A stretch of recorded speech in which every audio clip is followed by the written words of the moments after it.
They send our sons to war, a cruel charade, a racket built on blood, where fortunes are made. They lie about the reasons, spin tales so tall, while heroes die for profit and empires fall. Politics a game, a circus of clowns, puppets on strings. They parade through our towns. They distract and divide us with hate as their tool, pitting brother against brother in a world they misrule. When the powers that be warn you not to go beyond the pale, then that's a sure sign there's more to the tale. Their anti-human agenda, it's plain as the day. They view us as bugs in their cold, heartless play.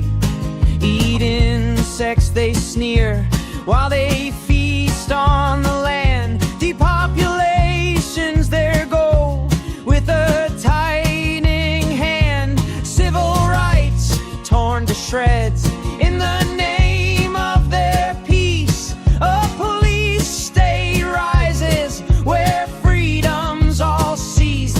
Gaslight us with propaganda, their lies never end, twisting truth in their grip till our minds start to bend. When the powers that be warn you not to go beyond the pale, then that's a sure sign there's more to the tale.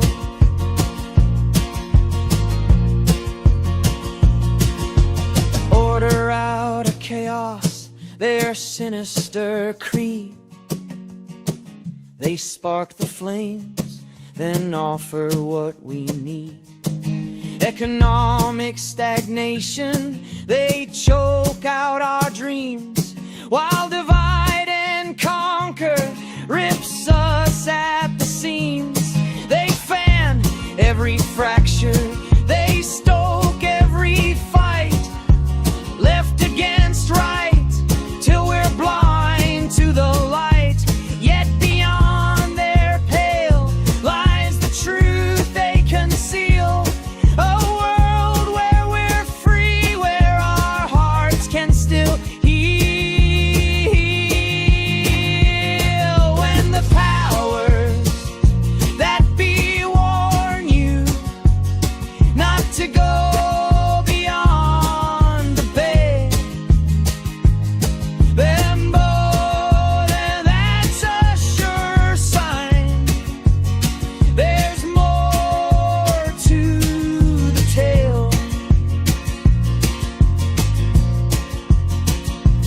So step past their warnings, their fences, their lies.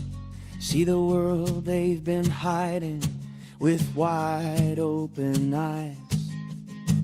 Beyond the pale, where their power grows frail, we'll reclaim our future and truth will prevail.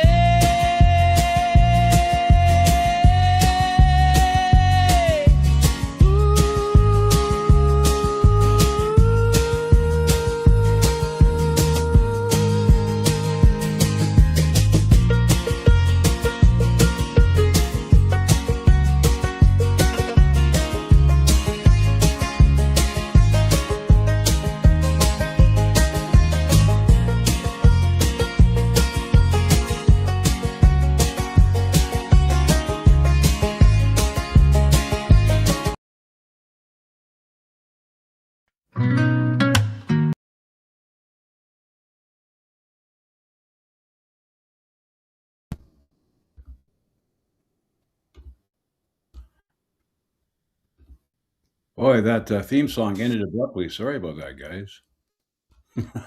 Hi, Nico. I'm just taking off the banners now.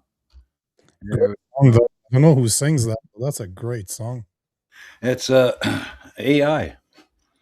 Oh, is it really? You just made the Su- lyrics up and then you shoved it in AI? I wrote the lyrics, and Yeah. I was in touch with some people that never got around to it to writing a song for me. And so I said, "What the hell? I mean, I'm not a musician." And so I used this Suno.com because Jimmy Dore used it for one of his. Mhm. He all he did was he put in to Suno.com. He put in Jimmy Dore rants, make a song about it, and it just came up. And I went, well, I can do better than that. So I wrote the lyrics, put it into that AI program. I came up with 3 different versions. That's the folk version. There's a rap version and a R&B version. I'll play I the like other two folk. after the show. But yeah, I was very impressed. I mean, it's pretty good, but it's also kind of scary. I did want to have one guy on the show who's a musician who's kind of warning about AI taking over. Like pretty soon you won't need musicians, you know? You won't need anything. You won't need artists. You won't need musicians. You won't need anything that is not live will be ran through AI. That's Yes. content creator out there and you're not creating content live. Your job is at risk and will not exist very soon because they will make people that speak better than you, they're better looking than you, that are easily controllable, and that Yeah. will be the face of entertainment. So if you create content, better learn the skills of doing it live because that's the one thing they will have problems with doing for a long time. Doing the interactive live on the spot is something they don't do very well. I'll tell you another thing that you don't do very well that they're talking about with this AI and robots and all that stuff is driving a truck. Now they say they can program a truck to do you're gonna program a truck to drive up to Redberry Lake in the middle of winter and load lumber or concrete. Are you kidding Uh, me? that's not why I was laughing. Man, this is gonna be. That sounds so racist. But what's worse, an Indian driver or an AI driver? Oops. Oops. Well, around here, I've heard that talk about Korean drivers, right? There's always something, right? Yeah, but Indian truck drivers, especially. Yeah. Well, I think that's only for a certain set of them, the ones that are brought here really quick, thrown through the driving schools without any real training. Because I've Mhm. met some immigrant truck drivers from India and Pakistan and everything that came here in the 1980s and 1990s, and they're in their 50s already, and they've been here for 20 years. They're really good, and they're really hard workers. I mean, Not the most same thing. immigrants, yeah, We're most not immigrants talking about that, right? yeah, but most immigrants who come here legally and stuff, they're hard workers and they work hard and they love being Canadians. It's these new they're the first ones to complain about these new ones that are being brought over and rushed through these things and being used as exploited by exploited by companies here because cheap labor and all that stuff. And that's the biggest problem we have to when we talk about this stuff is that you can't blame the immigrant for being here. He's looking for an opportunity. You got to blame the policy because when they do the mass immigration and bring in too many people too soon, guess what? It causes chaos, and we're seeing it happen all across the West, and it's being done on purpose.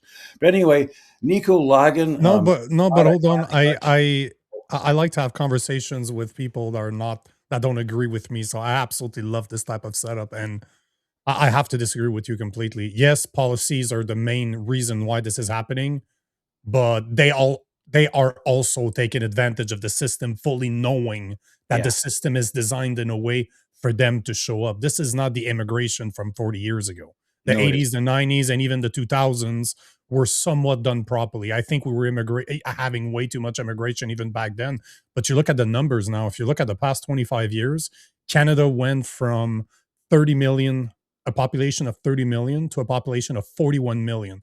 33% increase over the past 25 years, 100% immigration because our birth rate, if you look at native Canadians, so if your family, your father was born here, you're born here, minus 1.2 has been our birth rate over that same time period.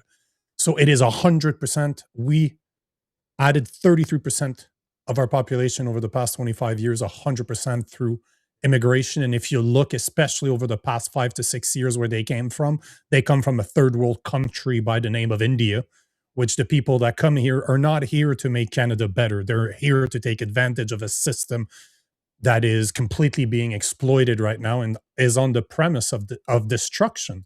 Because there's a doctor I interviewed months ago that said something brilliant. You cannot have open immigration and a social state at the same time. You can only have one of either. Yeah. You can either be a socialist state or you can be an open border state. You cannot have both, because exactly what we're seeing today is what's going to happen. And unfortunately, it's Canadians that are paying for this. Because if you look, the average working Canadian, about 20 million of us pay 42.3% of our taxes to 42.3% of our income to some type of taxes, either municipal, provincial, or federal. You don't think that our money is what's being thrown away through foreign investment, through foreign war, that we don't support all that mass immigration? Of course we do. We're the one that's paying for that social service that Mhm. they're taking advantage of. So yes, policies plays a massive role and that needs to be stopped. But unfortunately, both the left and the right, and I'm air quoting here because there's no difference between the conservatives and the liberals, outside of the conservatives have a blue background and the liberals have a red background, but their policies on immigration is the same. Pierre Poliev did his little bitch and sold his soul to all the Indian communities, all the Muslim communities throughout Canada, even though their values don't align with our values at all. But he still prostituted himself just like Carney did, just like Trudeau did. So it's Yeah. not Well, even a left versus right problem. no. It's a politician, the elitists leading Yeah. this country problem versus us. And I think that you, as a more socialist person, and I, as a more Christian conservative, can agree that our problem is not you and me. Our problem is the politicians and the people running this country. Oh, absolutely. And I was going to add on to that it's not just a Canada problem. It's going out through No. all the Western All on countries. purpose. All Yeah. on purpose. And it's Funny and enough, it's the same countries that they're pushing censorship, they're pushing digital IDs, they're pushing 15-minute cities. That's all a coincidence, right? yeah. Unfortunately, I don't believe in coincidences, so we got a massive problem. Oh, yeah, and it's not like they're hiding it. Every year they go to the Davos in Switzerland and the World Economic Forum and brag about it, and we can all watch it online. I mean, they say, I mean, and it gets to the bizarre where they're talking about hacking our brains and and making meat illegal to, it's crazy. But anyway, so my audience can possibly. Your name is Nico Lagan. And can you do a quick background to your story of why you became a digital creator? And this all has to do back to my story too. What happened to me during the COVID tyranny completely changed my life, and it changed yours. Please, alas, elucidate on that. Thank you. I'm a sales engineer by trade and a martial art is an instructor. That's what I am. And back in 2020, I've been a conspiracy theorist my whole life, like since I'm 14, because I dared to ask questions. So unfortunately, critical thinkers are always considered conspiracy theorists. You know the difference between a conspiracy theory and the truth? About 6 months. There you have it. That's it. Oh, we're gonna get along just fine. So yeah, during COVID, March 2020, they started pushing that idea of COVID and mask N92. I contacted a buddy doctor of mine and a nurse friend of mine, and I asked what's going on. Oh, we've been dealing with this for months now. It's just going to become like the common cold. We're going to have to deal with it, and it's going to be fine. That's what I've learned in March 2020. And then I looked at the filter size on the back on the N92. I'm like, oh shit, the COVID virus is half the size of the filter. So basically, your face diaper is not going to change anything except protect you from spitting on other people. So I started questioning it from then. I was expecting something, to be honest. I was expecting something big to happen at one point. Just if you looked at, you just followed what was happening. We had been indoctrinated for so long that it was a matter of time before we got tested. And I realized that in March 2020. I'm like, that's the test. So let's see what happens. And we went from, I was a sales engineer by trade. So I wore a suit every day and I was visiting customers day in, day out. That's all I did. High end customers selling telecommunication services. And one day they're like, oh, we're going to do everything online now because we can't have proximity contact anymore. I'm like, okay, cool. I got rid of my place on the island of Montreal and I moved to my Airbnb log house in the middle of nowhere. And I ended up staying there for 2.5 years, 3 years. Lost my job when I was down there. They wanted me to get vaccinated. I told them to go fuck themselves. Like a Okay, bunch okay. of obese people told me to Hold on one vaccinate. sec. They wanted you to get vaccinated even though you were working remotely. Oh, that's not even it. They wanted me to get the people that told me I needed to be vaccinated because I was a danger to their health were all obese, the type of fat slobs that eats McDonald's every day. And I'm there, 190 pounds. I'm training twice a day. I'm literally 8% body fat, weighing my food. To this day, I'm 230 pounds and I still weigh my food. I fast for about 18, 20 hours every day. I eat one meal on average and I go multiple days without fasting. And that was the problem. I was told by a bunch of obese assholes that, oh, you need to take that vaccine for your own health to protect us. No. Drop down the hamburger. So I just ended up leaving. And yeah, that's I did what we call a transferable skills. I took a piece of paper, slid it down the middle. What am I good at? What are the skills I've built over a long career, over 20 years? What can I apply that to? And I started creating content, and that's what I've been doing. I'm my wife and I, my now wife, she, when COVID happened, we weren't dating yet. Like we kind of somewhat dated, but then we ended up after a year and a half, she came to join me in my house in the middle of nowhere. And then when I lost my job, we got rid of the house and we refinanced the house and we left for almost 3 years in an RV. We did coast to coast to coast, 30 states in the US. And we spend most of our winters down there now. But yeah, I've just been creating content that pisses off the left and the right. Nobody likes me, but that's okay. If both the left and the right hate on you, that means you're doing something right. I think you're on the right track then, because I get the same thing. I get the Yep. same thing. I've been called a white supremacist in the Mhm. same at the same time as being a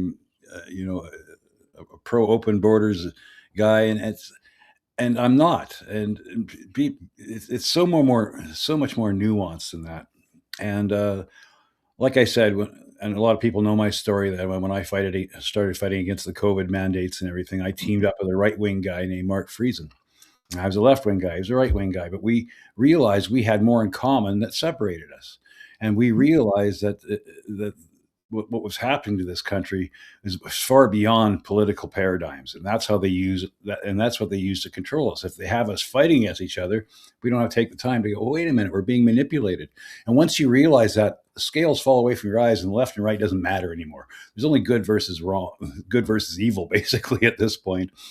And it's easy to discern if you can take the mote out of your own eye and look at the big picture. So I wanted to talk to you about the big picture because you're great at these videos.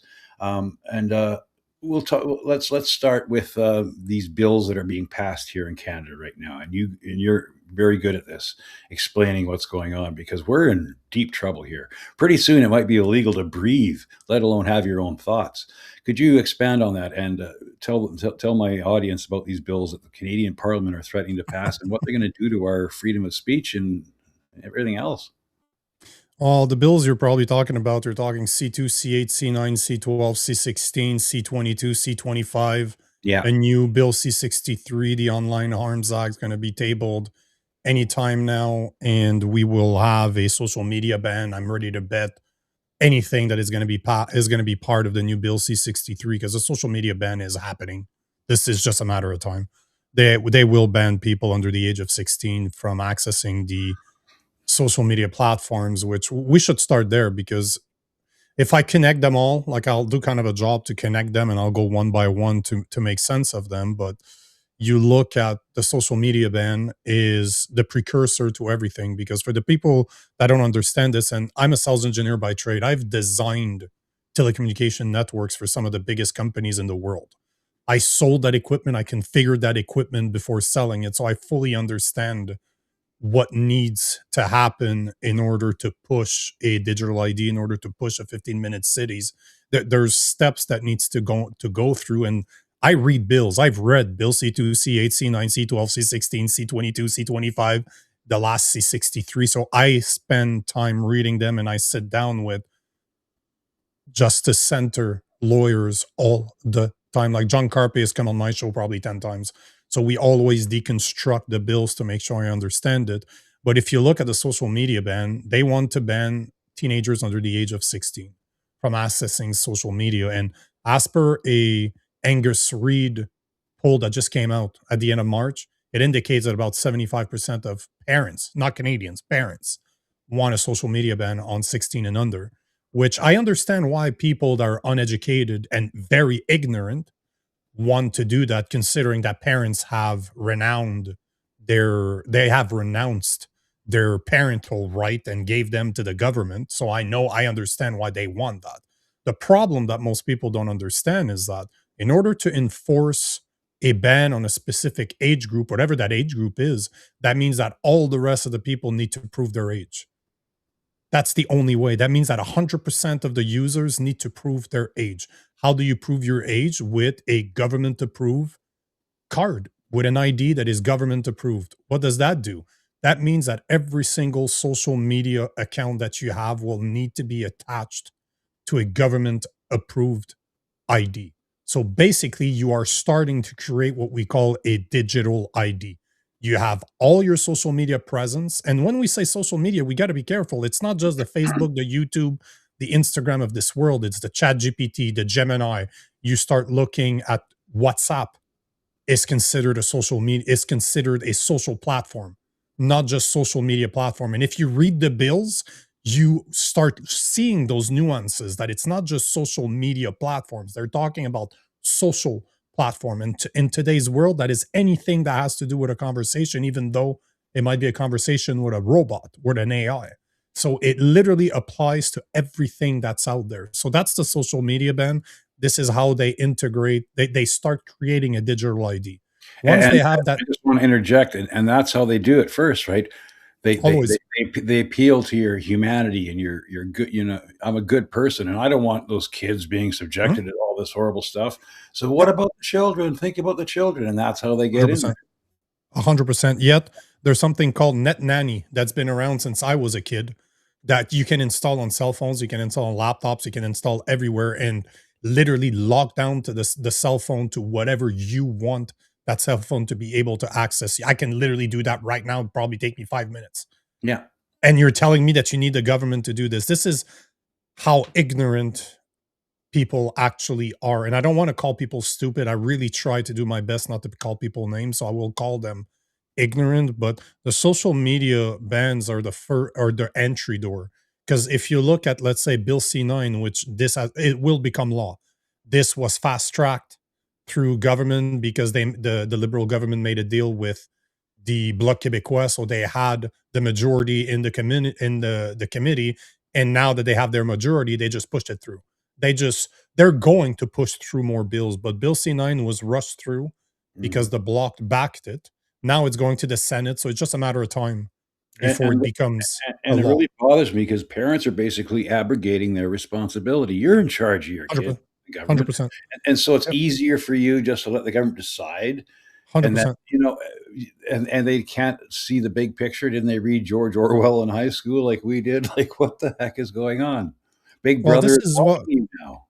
But this is why I create all the content that I create in a way that is not, I don't call people names. I try not to refer to the left versus right. I just try to present information that's been researched in a way that I can break it down for people. Because at the end of the day, as a sales engineer, that's all I did, man. I took very, very complicated technical concepts and I sold them to upper management. Those guys didn't care about the technology. They cared about understanding enough about how I'm going to help them make money. My job right now as a content creator is how do I make people realize what's going on? So if you look at a social media ban and the way it's implemented, the door that it opens is, especially with a bill like Bill C9, which is the hate speech bill that defines what hate speech is and puts it in the criminal code. It is basically, I had Bruce Party on my show, and the best way he explained it, he said that Bill C9 criminalizes emotions. And that is exactly what it is. The government has rushed a bill that defines what hate is and puts consequences to up to 10 years in prison for hate crime, which, just to put it into perspective, 10 years is more time that I would get if I raped a woman with a gun. As in, I'm holding a gun to her head as I'm raping her. This is the same type of time we're talking about. And now we're talking for hate crimes, as in, I hurt somebody's feelings. And this is applicable, as per Sean Fraser, our justice minister, this is applicable to both online and in person. Meaning, if I say something online, I can be in trouble. If I do something in real life, I could be in trouble. But where it gets very dangerous is if you have a social media ban where everybody needs to prove who they are and they attach that to their real identity. All your social media accounts are attached to your identity. So now they have information on you and the type of content that you produce. We have Bill C9 that tells us what is acceptable and what is not acceptable speech. So now you're starting to see that there's an intelligence behind this. One of the best ways I explain it is they wouldn't have been able to get away with a big fuck you bill that would have been combining all the bills that I've mentioned already. They have to break it down in separate bills in order for people to not see it coming. But I have that lined up, ready to go. I wanted to share this with people. This is a minute and 30 seconds of pure gold. And so everybody should go. Yeah. This is a minute and 30 seconds, and it's the best. It's just great. Let me play this. Bill C-22 is not just one bill the Liberal government is trying to pass. It connects with everything else that they're doing. They're talking about social media bans, which would force us to provide government IDs and attaching our real name to all of our social media accounts, creating a digital ID. Bill C-22 would force electronic service providers like Bell, TELUS, Rogers, Apple, Samsung, Google, X, your TV, fridge, home security, your car, and others to keep copies of your metadata for up to 1 year, and that without a warrant. Bill C-9 is defining hate speech, both in the real world and online, allowing feelings to be criminalized. And now, because of Bill C-22, if a complaint of hate crime is ever received, they have all the data to bring you to court. Remember Bill C-8? Basically preventing whoever they consider a threat from accessing the internet. All those bills that they're trying to pass right now are all interconnected. They knew that they couldn't pass a big bill, so instead they separated them all into different bills, hoping we wouldn't notice. Do you think it's a coincidence that the same government that's pushing all these censorship and surveillance bills are also trying to take our guns away? Bill C-22 is not just... So that's really, really well done. A minute and a half. Boom. Everything you need right there. And I break those down every single day. Like every time I record 5 times a week and I do deep dives on those things. And most people don't know this, but this was live. This is not scripted. This is just me going off the cup and I just put it together afterwards. But I do all of my shows live, but I do 3-4 hours of research every single day for my shows on top of the knowledge that I acquired over the past few years. But just like I said, you have the digital ID that's going to be formed with the social media bans. Then you have a Bill C-9 that defines what is acceptable speech online and in real life. Then you have Bill C-22 that's putting the framework into place, as in what not only are not the consequences, but what is the type of data that those ESPs, as they call them, electronic service providers, so the Bell, the Rogers, the TELUS, your telecommunication services, but also your ChatGPT, your Amazon, your TV, your Roomba, everything that connects to the internet today, which is everything, will listen to you and will be required to keep your metadata for up to 1 year, and that without a warrant. They are required in that bill C-22, to do that. And as someone that has installed the type of equipment that is needed to do this, they're called deep packet inspectors. They basically look in every single transmission. They remove what we call the headers. They remove the encapsulation of the traffic, and they look at where it's coming from, where it's going, what's the actual data. They look at everything they're able to break down, and they're going to save a copy of this, just like the NSA has been doing in the US ever since the Patriot Act in 2001 or 2002 when it was passed. So you have a bill that will allow, that will force the ESPs, electronic service providers, to save up to 1 year your metadata, as Sean Fraser mentioned it last week, just in case the RCMP or the police needs it. So without a warrant, and this is being fought by all the constitutional lawyers in Canada, because a great analogy is, we all seen the, oh, you're going to tap his phone. You're going to tap his phone. You have to have a warrant. You have to have a court order in order to listen to somebody's personal conversations. Bill C-22 is not doing it on a individual base, saying that that person needs to be targeted. We need to look at his traffic. They're telling electronic service providers to capture every single piece of traffic of every single person in Canada. So there's no filtering anymore. All the information will be available. What do you think is going to happen if there's a complaint put against you for hate speech? They have all your social media accounts through that social media ban. They have all of your information that you've put online with Bill C-22. Bill C-9 defines what is acceptable and not acceptable. And guess what? The ChatGPT, the Gemini, the Claude of this world are going to start flagging people that use improper speech. The Facebook, the Instagram will start doing that too. They're working on this right now. Our AI minister has said that he's in conversation with ChatGPT in order to do that.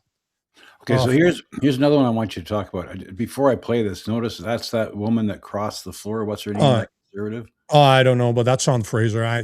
Those floor crossings, those people are they're just corrupted people, just like any politician. So whatever. Absolute traitors. But anyway, I wanted you to talk about Bill C-16 because that's also involved. Watch, as Sean Fraser says, Bill C-16 would target femicide, coercive control, and AI deepfakes, spreading intimate images without consent. Bill C-16 includes several major changes, including creating a constructive first-degree murder charge for cases of femicide, including following the recommendation of the Status of Women Committee to criminalize coercive control in this country so we can prevent violence in relationships before it takes place. And before that... They're gonna before it takes place. So if you say something bad online about a woman, they might come and arrest you for murder even though you haven't killed anybody yet. The funny thing is that when I'm a men's rights activist, this is where I started really creating a lot of content. And what's funny about it, what he said is that if you look at the statistics, the safest, if you look at relationships, if you look at couples, do you know who has the lowest intimacy violence? Gay guys. Then it's heterosexuals. And the people up, it's something between 45 to 60% of lesbians have been violent with a partner. So two women together have the highest amount of violence in relationship, and gay guys are the least. So that tells you that bill is so full of shit. It is really just to prevent people from speaking against women. Because let's be honest here. Let's be honest for a second. Liberal women have gone off the deep end. Like, we are talking about very immoral women nowadays, and we're supposed to accept that. It's not okay for us to say that, you know what, abortion is murder. That's my stance. I'm pro-life 100%. It's murder. A third of the Gen Z population is missing. A third of the Gen Z population is missing due to abortion. And 95 to 99% of abortions are committed by women that are 100% healthy. So don't give me this shit that, oh, people that get raped. You know what? No problem. That's less than 1%. Let's rag them to the side and talk about the 99% of cases. But we live in a death culture today, both on the abortion side, both on the maid side. So is that femicide for me to say that women are murdering the unborn? Because that's where they're going with this. Exactly. So as somebody that believes that it is murder because life is created at conception, does that mean I'm committing hate crimes against women for saying that they're murdering the unborn? And it goes beyond that. Even there are a lot of women out there that have turned against the feminist agenda themselves. Oh, yeah. So if they talk bad about the feminist agenda, women, could they be charged with with the same crimes, even though they're talking about their own sex. That's how crazy it could get.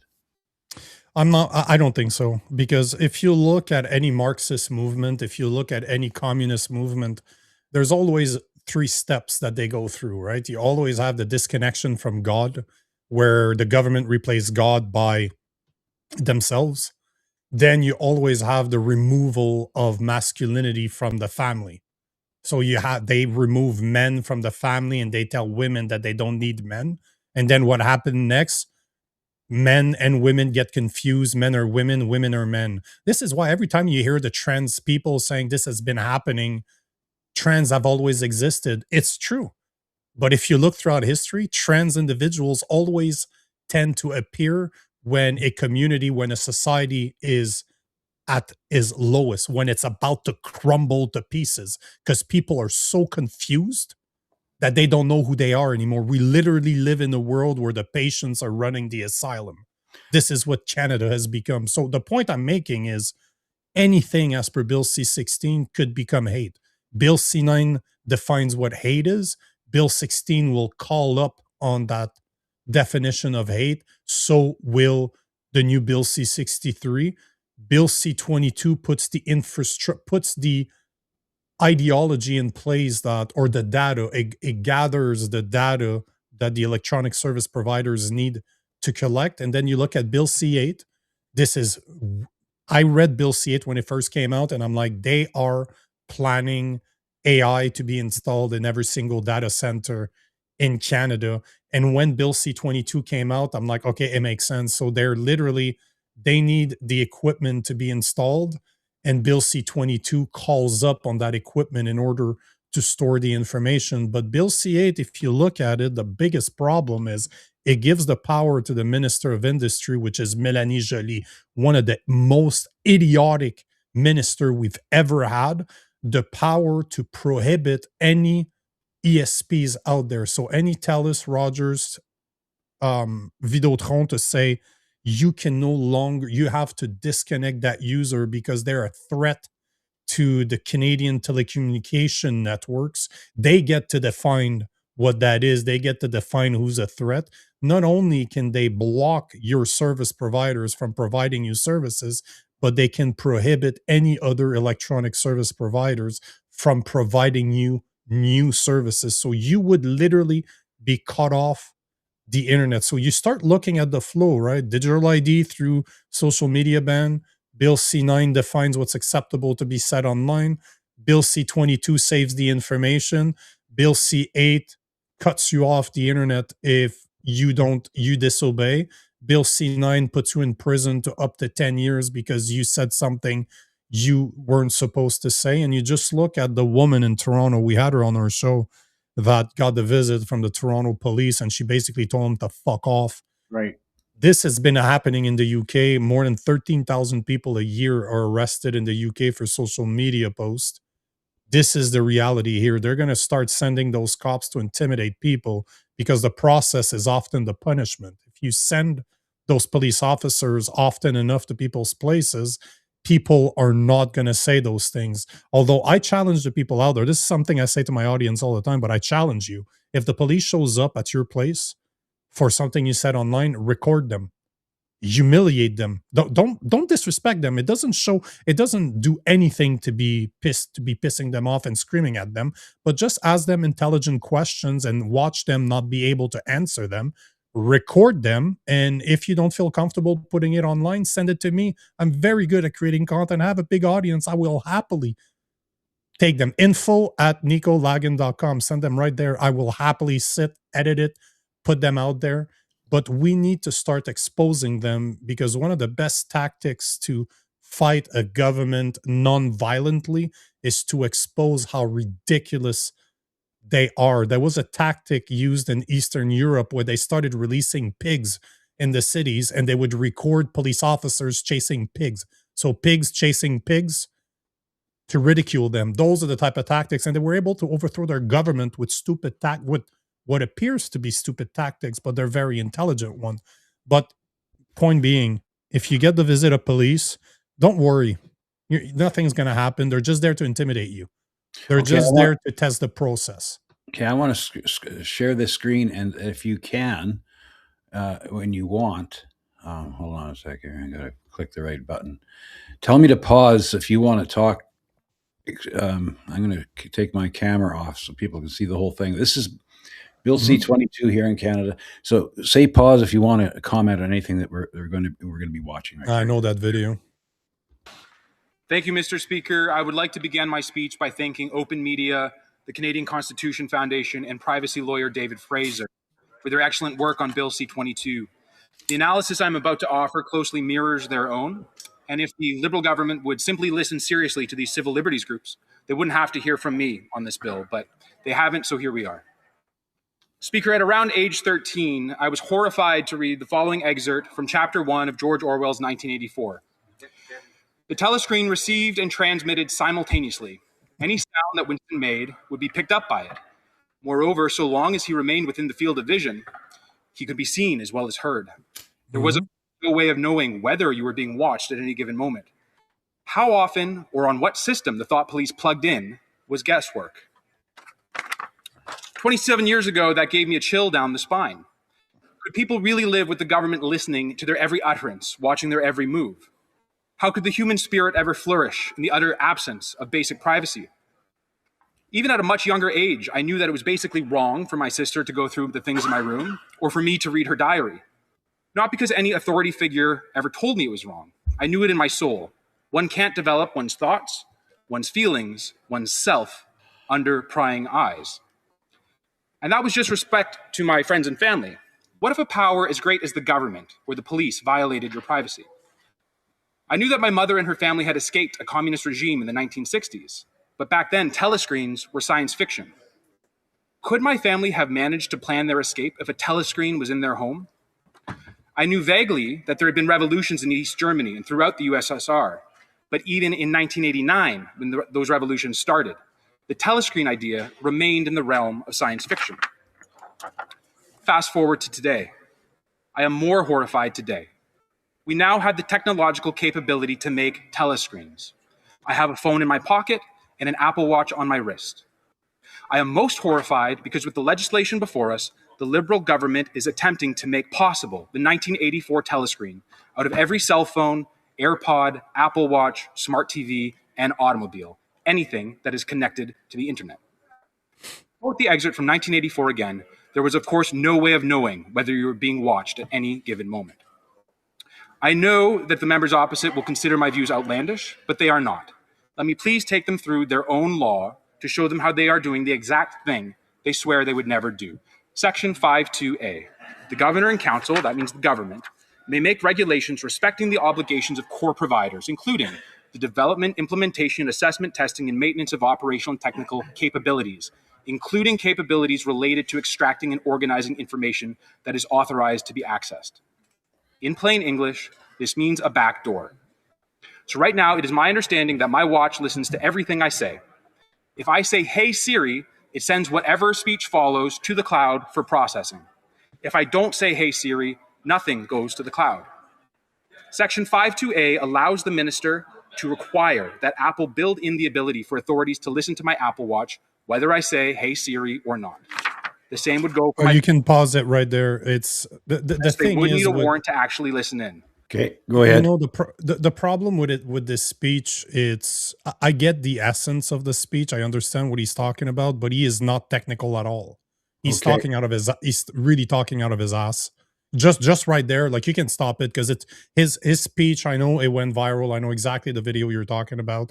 But unfortunately, like most politicians and most people out there, they're users of technology. They do not understand how they work. I do. There's no such thing as, he said something that's so idiotic. I can't believe that he said that out loud. He's a fucking idiot. Sorry. I shouldn't say that. He's very ignorant. In order for your watch to hear you say, "Hey, Siri," that means it's always listening to you. It doesn't start listening when you say, "Hey, Siri." It's always listening in case you say, "Hey, Siri." So I can't listen to somebody talk about technology when they don't even understand that very, very simple principle. And, you know, that's George Orwell right there. That's my high-end collection of George Orwell, every single essay that he's ever written. Read 1984 is great. Um, what is it? Animal Farm. Animal Farm, thank you. The two most known. But if you look at his other stuff, that guy had a great life. Like he's written a lot of books on his personal life. That guy fought the fascists in Italy. The dude was a badass. You understand? In Spain. He fought them in Spain. Yeah. If you understand his life, you start to understand why he wrote books like Animal Farm in 1984. Did you know that his right-hand man in Spain was a guy named Winteringham, same last name as me? Oh, good for you. Yeah. But if you look at him and you look at Oxley that wrote Brave New World, that was his mentor. So you're not surprised if you read those two and you combine both together, it's pretty much the world that we're seeing now. But Mass Strauss in that speech, just again to show his ignorance, he's talking about 1984. George Orwell could have never imagined the type of technology that we have today, because having that screen, it's one thing to say that we carry our screen in our pocket. It's so ignorant to believe that they're not listened to every single day of the week. They are. There's no such thing as not being listened to. Everything I'm saying right now is being listened to by so many devices around me that you know that they're always listening. And with AI technology now available everywhere that can take all that sheer amount of information and present it into a GUI, as we call a graphic user interface, so that we can make sense of it, was the missing key. And that's something that George Orwell, that's something that Huxley have never considered, because that was not something that could be conceived back then. So I get why he talks about 1984. He talks about Bill C-22 like it's 1984, but he's not even on the same page. Like 1984 is nothing compared. It is almost a paradise compared to what could become of Canada if we don't do something about it, because the technology that we have today would make all their nightmarish, everything that was a nightmare in 1984 that was probably something that the leaders would like to have will be possible because of AI today. So I get his message. Is just, it's very ignorant. And that's the problem. We have a lot of guys like him that talks about this stuff that don't understand at all what they're talking about. Okay, here's another one that you posted. Innocent until proven guilty. Not anymore. Bill C-22 can change everything. Conservative MP Frank Caputo asked Justice Minister Sean Fraser a simple question in Parliament. Is Bill C-22 constitutional? Fraser's answer will make your blood boil. So let's watch this. How do we know that the government simply isn't going too far here? The core of this bill is to provide an opportunity for law enforcement to request particular information that will allow them to investigate criminal activity. They can only obtain that information if it exists. Right now, under Canadian law, we are considered innocent until proven guilty. But if the government requires ESPs to keep our metadata in case they need it, Canadians would now be considered guilty by default. Okay, so expand on that. What do you mean?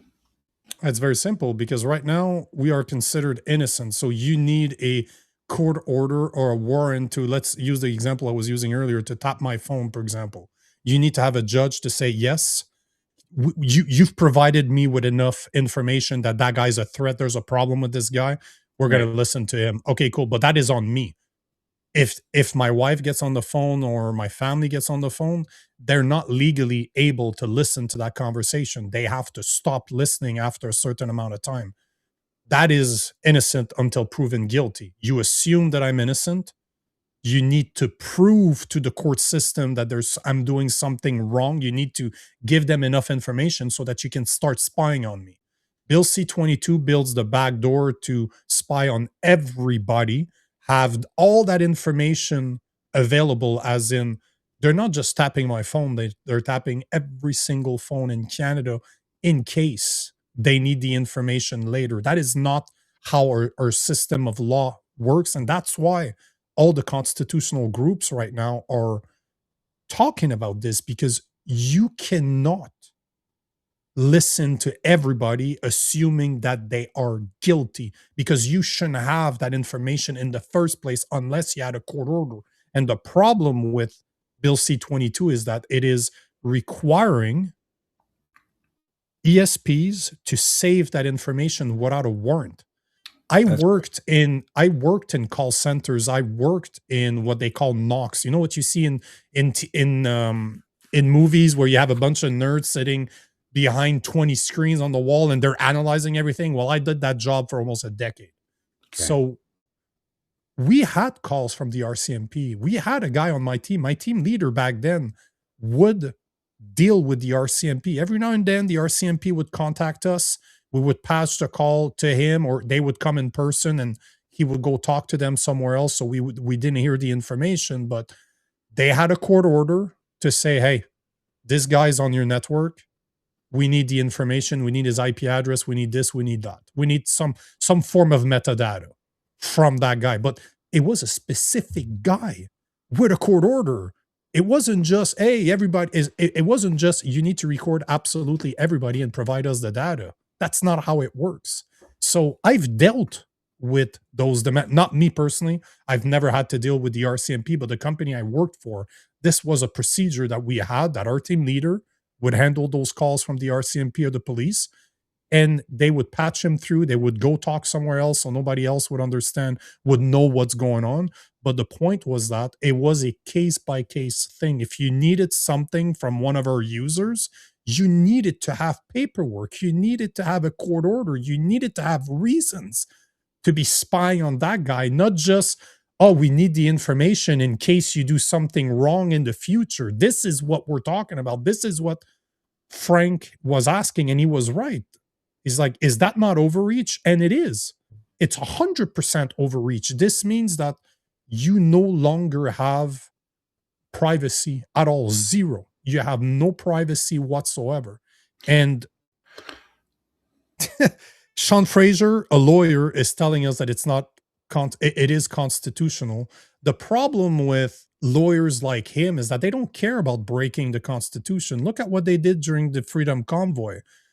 Freeland and Trudeau used the Emergencies Act unconstitutionally and illegally to get rid of the Freedom Convoy. And that was the Supreme Court of Canada that ruled in favor of the JCCF, the Justice Center for Constitutional Freedoms, and other constitutional lawyer groups in Canada, that they were proven to use it unconstitutionally. Jeff Evely, a friend of mine that took a walk in the woods to get a ticket for $28,000 because he wanted to challenge the government. His case 2 weeks ago was proven that the Nova Scotia government did it unconstitutionally. It was not legal for them to do so. Yet Tim Hudson, if I remember correctly, is the name of the premier of Nova Scotia, literally just said over the weekend that he will do it again if he has to. They don't care about breaking the Constitution. No, because there's no accountability for it. They're protected by the Crown. They have what they call Crown immunity. Whatever they do during their service to the population, because fucking politicians are in there for me, right? Yeah. They're protected by the Crown. So there's nothing, they cannot be held accountable personally because they're protected. So they have no consequence. Look at Trudeau. Trudeau should be in jail for treason, if not worse, for what he's done during COVID. Yet, now he's dating a prostitute by the name of Katy Perry, living on our money for the rest of his life. This is his reward. Now he's charging $100,000 to give speeches. This is his life. Yeah. After destroying us during COVID, destroying freedom, destroying our economy, now we're in the situation we're in right now because of him. And yet he's walking freely like he's done nothing. It's insane. It's absolutely insane. So Bill, so let's update the people. Bill C9 has been passed in Parliament, right? Now it goes up before the Senate. It is in the Senate's hand right now. It will take X number of time. We're never sure the amount of time, but the process is the same. Like they go through first, second, third reading. They do first, second reading, committee, third reading, but it will pass. Like for the people out there, if you didn't know this, 95% of the senators currently serving in the Senate were appointed by Justin Trudeau. Yeah, and so just wanted to quickly mention that if people want to, this is Greg Wycliffe on YouTube. He's just done a great thing. a great breakdown of this, and I strongly encourage Canadians to go see and to go watch this. It's on Greg Wycliffe's YouTube channel, Everything Wrong with Bill C9. Watch before voting. He sent this out, hopefully, that every senator, he's appealing to the senators to vote this down because they're our last line of defense, the Senate. Never going to happen. You don't think they're going to stop? Never going to happen. No. 95%. So 95% of the senators were appointed by Justin Trudeau. But if you go back to 1908, it's either 1908 or 1904 when the Senate was first created, you had something like 4,400 bills that went from the House of Commons to the Senate. About 130 were discarded, were not approved. They have an approval rate of 97% of the bills that are given to them by the House of Commons. So no, it's not going to go anywhere. It's just going to go through the Senate. They're going to play their monkey part and they're going to collect their money. And then it's going to get royal assent and become law. But the thing is for the Canadians out there, though, be careful because they're not going to start arresting people as soon as Bill C9 passes. It would be too obvious. They're gonna wait. They're playing the long game because this is another thing. Like I create a lot of content. I get a lot of comments, obviously, and Canadians are fed up with what's going on today. But we have to understand that this is a process that wasn't started by Trudeau. Harper was no better. Harper signed the Paris Accord. He opened the door to the net zero agenda. So he was not a conservative. Those guys all work together, and it ain't for us that they're working. So don't be fooled by that liberal versus conservative bullshit. This is bread and circuses for the masses. This is just watch your Netflix and believe that there's a difference between our party in Canada, which there isn't. But we need to start realizing what's coming. We need to start educating the people around us. This is what we can do because it's going to take time. The road ahead really sucks. It's going to get worse before it gets better. That's for damn sure. That's a great segue into for people to get involved, right? Here's your the politicalorphans.com is your website. Canada doesn't need more politicians, it needs more leaders. It's not too late for Canada. Join the citizen-led movement organizing Canadians to create real change, one commentary at a time. So you can go to thepoliticalorphans.com. You can join the movement, read all about it. I mean, it's a great website. And if you wanted, and so tell the people what this movement you're trying to start. And I think I'm going to be joining it myself, but you go ahead.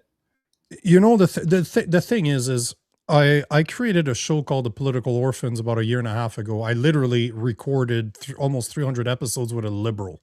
Every day we would talk politics and we would try to find common ground between myself and him.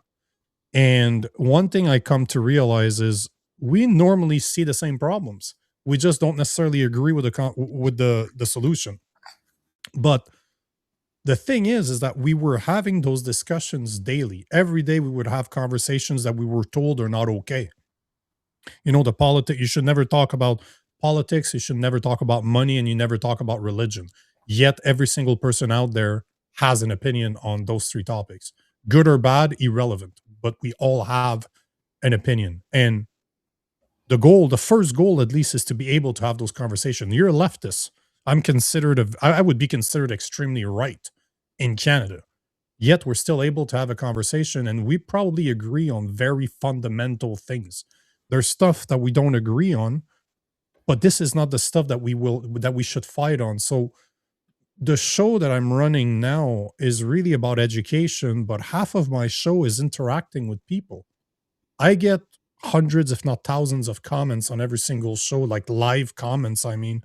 And the whole point is to interact with people and open that dialogue where you agree, you disagree with my opinion. That's great.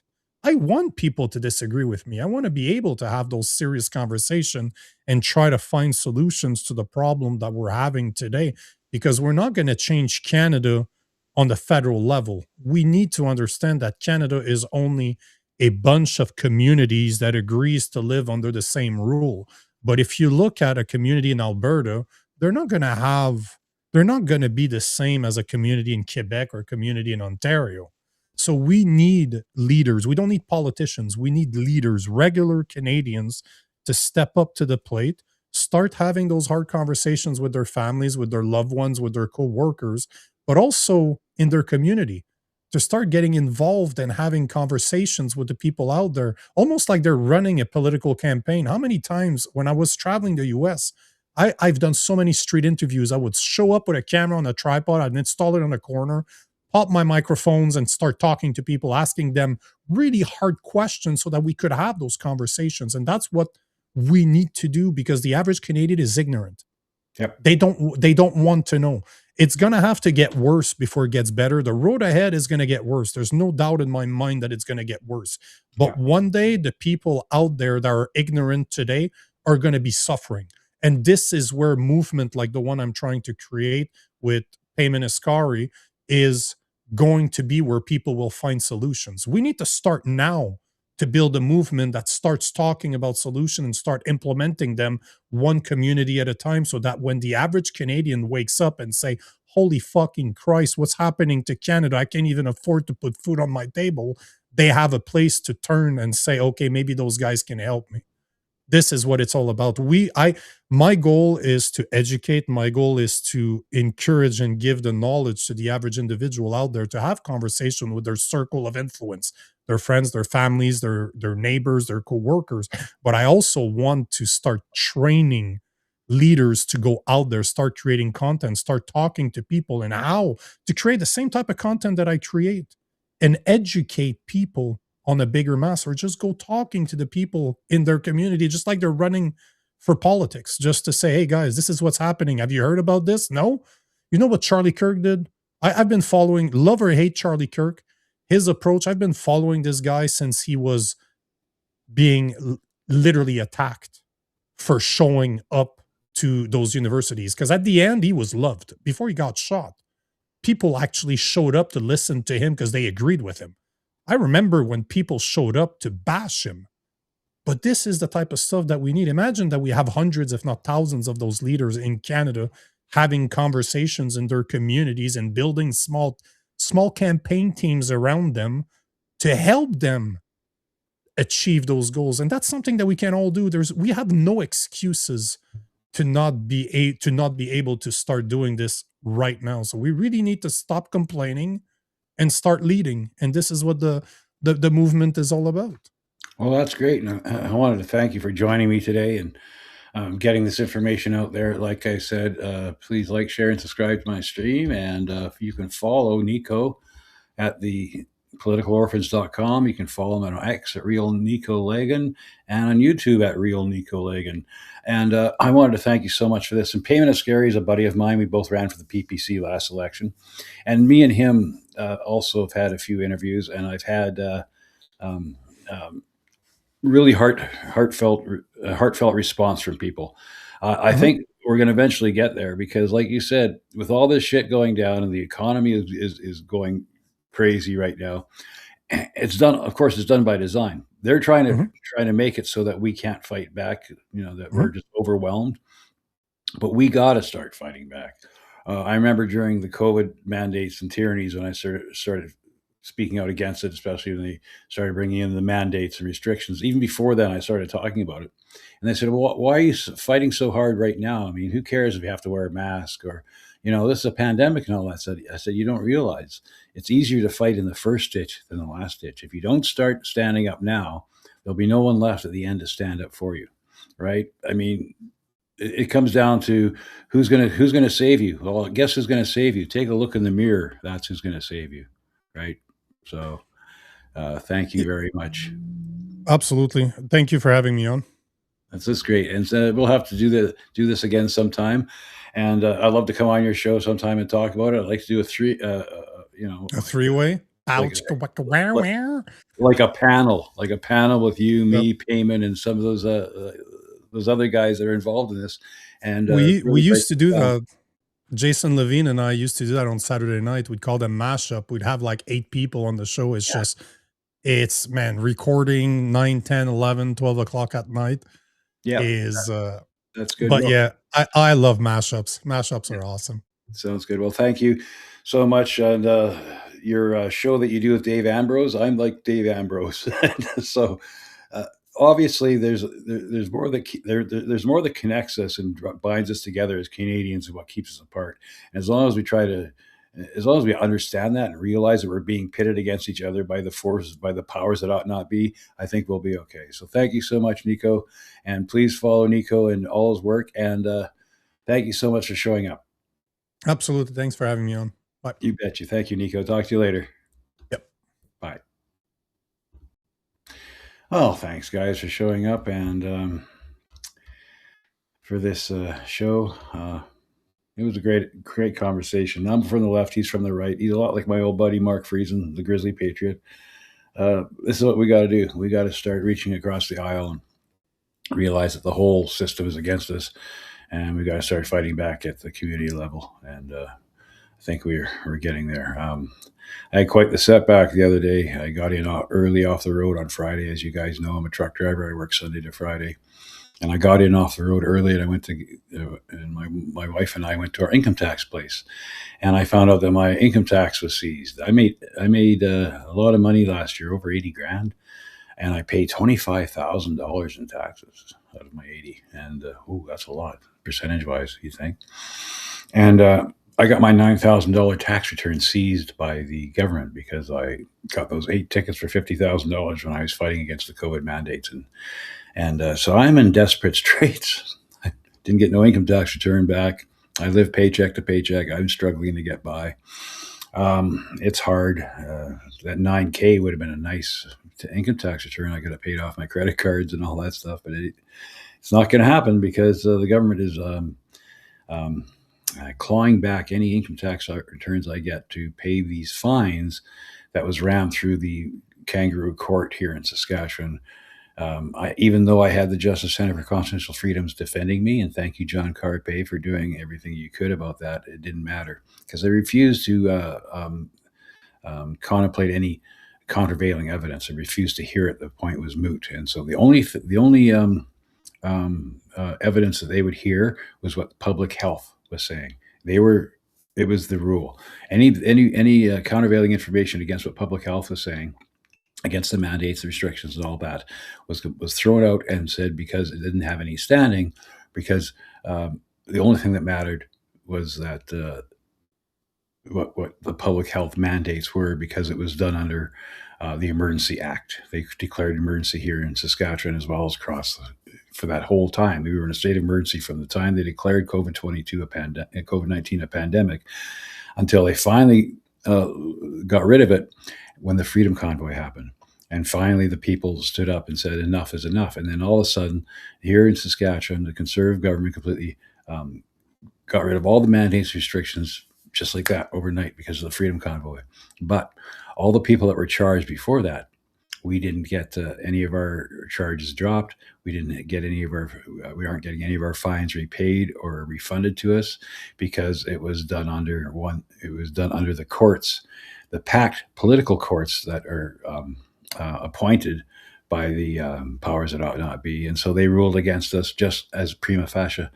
They refused to accept any other evidence. And I even appeared once in court and defended myself, saying that this was an unconstitutional law. It was passed under a faulty emergency. And I made the point that if you can pass any law you want under an Emergency Act, well, then they'll always declare an emergency whenever they want to pass some controversial law. And that's been proven true. It happened in Nova Scotia in Jeff Evely's case. And Jeff Evely's been on my show one time too, and we talked about that. So, but out there it got struck down. But look what happened. That premier of Nova Scotia just said, well, I'll do it again anyway, because he's not going to be held accountable for what he did. And that is the problem. They can make us citizens, we're held accountable for what we're doing, even when we're right. Even when it turns out that in the fullness of time that we were right for doing what we did, it doesn't matter. It's too late. You've already been made an example of. And the reason they do that is to deter anybody else from speaking out and fighting back against it. I had a lot of people in this movement saying, we thank you so much, RB, for what you're doing, and we support you 100%. Well, I could use your support now. If you could, any little bit helps, as it were. You could subscribe to this channel. You can subscribe to my YouTube channel. I should play that, actually, because I do have a YouTube channel now, and I'd like to get more subscribers over there. You can subscribe to my YouTube channel at RB Ham Beyond the Pale over there at YouTube, and build up my audience over there. That'd be great. And please like, share, and subscribe to the stream. I'm also on Facebook. I have a Beyond the Pale Facebook page. I'm even on Kick, believe it or not, but I've only got 2 or 3 subscribers over there. It's going to take a while to build that up. But you could help me by just watching these videos and get them out there. That would help, and spread the message that we're in the fight for our lives here in Canada.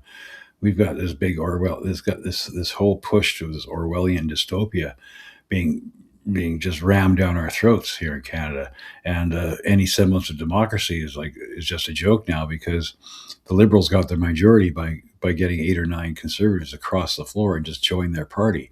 They were voted in as Conservatives, but they just switched parties to Liberals, and they're there until they get voted out again. They don't have to go through a by-election. There's no recall. There's no all the people in those ridings that supported them as Conservatives can't recall them now that they've switched parties. It's an absolutely archaic system. We have to do something to change that, and that's why I do this sort of thing, is to reach out to get people to understand what's going on. Hopefully, get them to help. Spread the word, educate people, because we're in a world of hurt right here. And I want to thank Nico for coming on this show. He's very good at explaining this. He's got all the time in the world, because this is what he does 24/7 is doing this content. So go to his channel. He explains these bills perfectly, and the dangers of them. And please, thank you so much for showing up. I don't have a scheduled guest next week, but you can trust me, it's going to be a good one. Most likely my good old buddy Don Jeffries will be back, and we'll be talking more about the world of Trumpenstein and the global geopolitics and stuff, which is and conspiracy theories and all that, which is always fun. But I want to do a show explicitly for Canadians this week. I love all you guys. Everybody in the chat, thanks for showing up. Michael Lowry, Sales, and Greg Hume, and Linda Craig, thank you. And Jack Swanson, thank you so much. And JC Denton, who is, of course, I've got that's Payman. He says, Payman rocks. Great person, very handsome. This is totally naughty. Thanks, Payman, for showing up and supporting it. And all you guys for showing up every week and supporting my show. Thank you so much. This podcast it's every week when it gets to this point, after I'm on the road 6 days a week. And the last few weeks have been just horrible. These snowstorms coming in, and here we are in April, and we've had 2 snowstorms in April. And it's hard when you're out there loading lumber and concrete in these small towns and on these icy and dangerous roads, and having to deal with the craziness in this world and what they're doing to us here in Canada. And so once a week I get to come on my podcast and express my opinion and blow some steam off and try to help people figure out a way through this crazy world we live in. So thanks again for showing up this week, and do show up next week. I'm sure Don Jeffries will be back with some interesting guests or 2. Maybe I'll invite Salim Mansour back on, and we'll talk more about the geopolitical thing, because everything affects us, right? What's going on right now in the world with this, what's going on in Ukraine, what's going on in the Strait of Hormuz, all this stuff. It affects us here at home, because we suffer the consequences. Like gas prices are shooting up, and grocery prices are going to be shooting up, and our farmers are in a big trouble with this coming planting season, because of all these crazy weather events happening with snowstorms. 2 snowstorms happening in April, delaying the planting season. Then you have the Strait of Hormuz being closed, and 30% of the world's fertilizer comes from there. You can see what's going on here. We're talking big picture. So we'll get into that next week. So thanks, guys, for showing up this week. Please do like, share, and subscribe. And if you can, please go to my www.givesendgo.com/RBHam. Any little bit helps. As long as I get a donation once every 3 months, they don't suspend my account there, which happened once. I didn't get a donation for 3 months, and I had to write them and say, hey, can you get it going again? Sorry, I don't have a lot of support out there, but it would help, because $9,000 they took for me this income tax season. The government of Canada, the government of Saskatchewan did. to punish me for daring to stand up against them. And even though, in the fullness of time, as we know, everything I was talking about then has turned out to be true, didn't matter. I got fined for having a big mouth, and it's hard. So thanks, guys. Until next week, remember, conventional wisdom is simply conventional deception. If you really want to know the truth, sometimes you just have to go beyond the pale. And we'll play out with another version of my Beyond the Pale theme song. Talk to you guys next week, and be kind to each other. It's a tough world. Thanks, guys. Bye.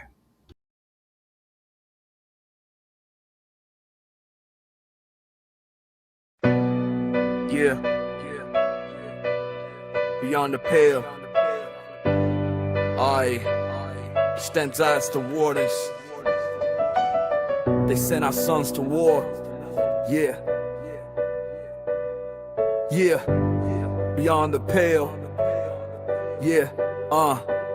They sent our sons to war, a cruel charade, a racket built on blood, where fortunes are made. They lie about the reason, spin tales so tall, while heroes die for profit and empires fall. Politics, a game, a circus of clowns, puppets on strings, they parade through our towns. They distract and divide us with hate as their tool, pitting brother against brother in a world they misrule. When the powers that be warn you not to go beyond the pale,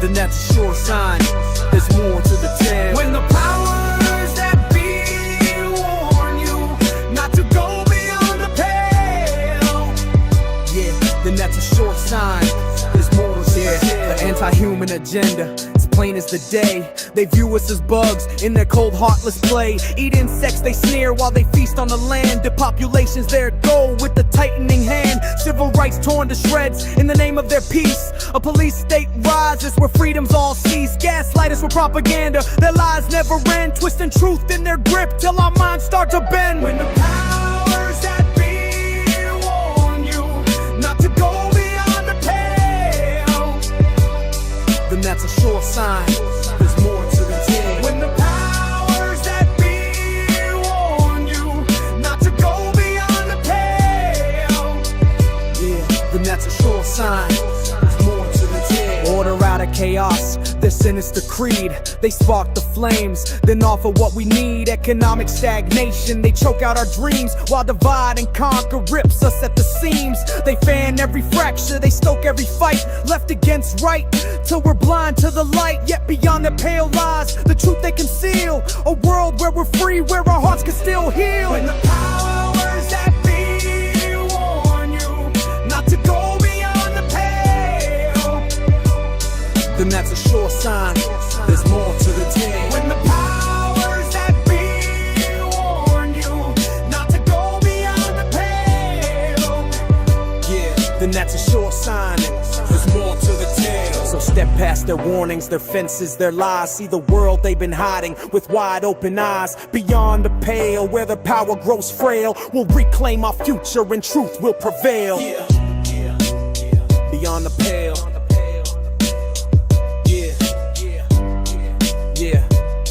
Beyond the pale. When the powers that be warn you not to go beyond the pale, then that's a sure sign there's more to the tale. When the powers that be warn you not to go beyond the pale, yeah, then that's a sure sign there's more to the tale.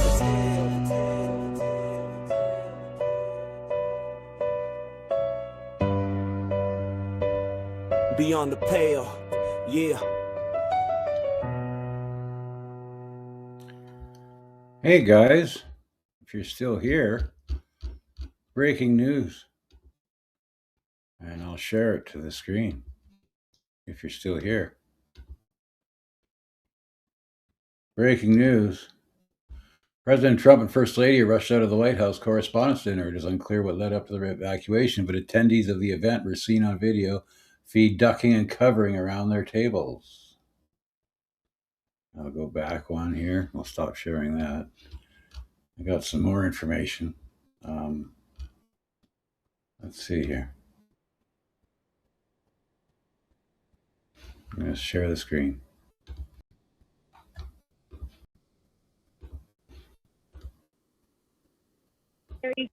Hi.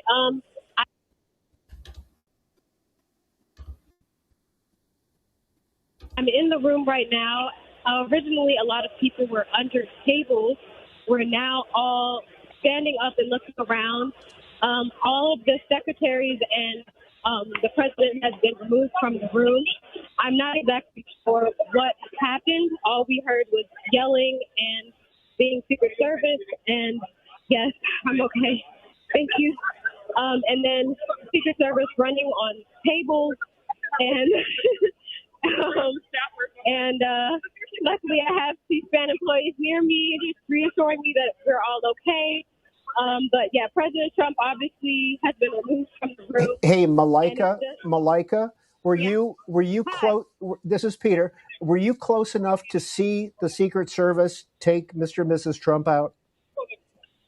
I was close enough, but I was under the table, so I did not see it firsthand. Really? What made you? Was there a noise? Were there loud noises? Did it sound like shots? I did not hear any shots. You just heard yelling and just commotion, like someone yelling through the room, or maybe someone came in. I'm really not sure what happened. And did some? Okay, I'll stop sharing that. So I'll give you more information here.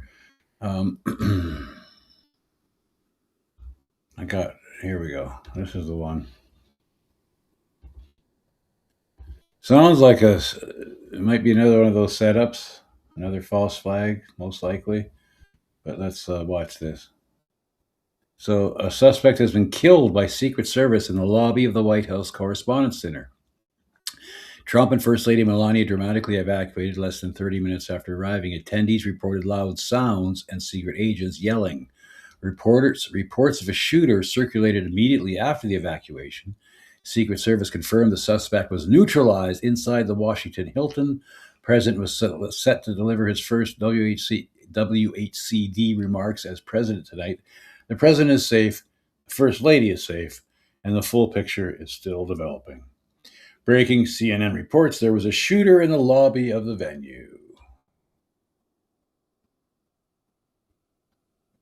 Now in the ballroom, and hold on a sec, I'll start from obviously, I mean, this is a total state of chaos right now in the ballroom, and we're seated maybe 50 feet from the stage where the president was up there, the First Lady Melania Trump. Here for now. Security is telling us that everything's okay. There was a shooter. 1 second, guys. I'm literally. What happened? We're trying to identify it now. Where was the shooter? Somewhere out there. In the lobby? In the lobby? So I'll stop sharing. So as you can see, something happened at the Correspondents' Dinner. Shooting in the lobby. They're saying they neutralized the shooter. This is what's going to happen. Of course, this is going to now, because a lot of people are talking, right, about how the Butler, Pennsylvania shooting might have been staged. That's coming out. People are openly talking about that now. Something like this will be used against people who are conspiracy theorists, saying, "How dare you? You're putting our president in danger. Look how close they got," and all this stuff. So this sounds, for my conspiracy theorist mind, because I was expecting something like this. I knew there was, like last year, I did a whole show on coming false flags and the psychopolis. The psychopolis is upon us, psychological operations and stuff like that. So this would fit that bill. I just wanted you guys to let you know. You now go to your favorite channels and figure out more about this. But yeah, another shooting possible where the president was at the White House Correspondents' Dinner. And all those people inside, everybody's safe. There was loud noises and secret service guys yelling. Whatever happened in the lobby, far away from the president and all that stuff. But it's much more dramatic to, of course, spirit them off. And so, it would have been a cringe White House Correspondents' Dinner anyway to begin with. So, especially with what's going on in Iran and the way the economy is and all the insanity going on. And with the whole Charlie Kirk shooting in the Highview mirror, wow, guys, things are getting crazy. So I'll definitely be talking about this next week. We'll have a week's worth of investigation and deep dives into what this could possibly have been. And we'll talk more about it next week. But thanks for showing up again, like I said this week. And until next week, thank you. See you later.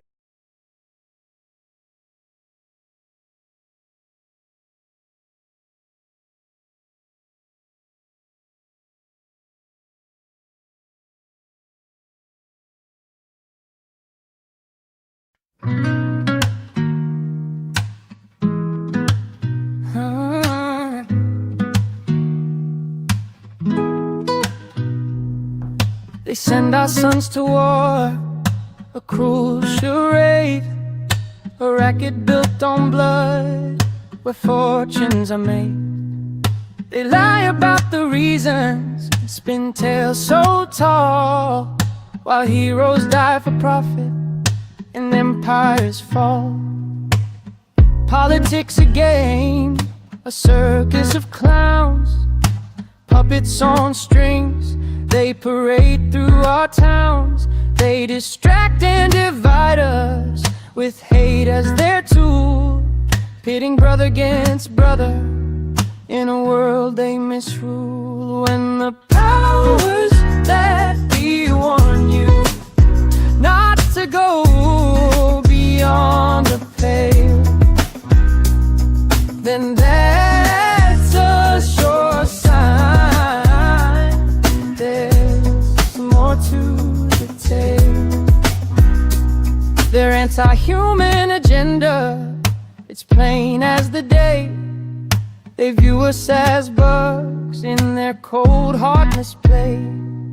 Eat insects, they sneer, while they feast on the land. Depopulation's their goal, with a tightening hand. Civil rights torn to shreds in the name of their peace. A police state rises where freedom all cease. Gaslight us with propaganda, their lies never end, twisting truth in their grip till our minds start to bend. When the powers that be warn you not to go beyond the pale, then that's a sure sign there's more to the tale. Order out of chaos, their sinister creed. They spark the flames, then offer what we need. Economic stagnation, they choke out our dreams, while divide and conquer rips us at the seams. They fan every fracture, they stoke every fight, left against right, till we're blind to the light. Yet beyond their pale eyes, the truth they conceal, a world where we're free, where our hearts can still heal. When the powers that be warn you not to go beyond the pale, then that's a sure sign there's more to the tale. So step past their warnings, their fences,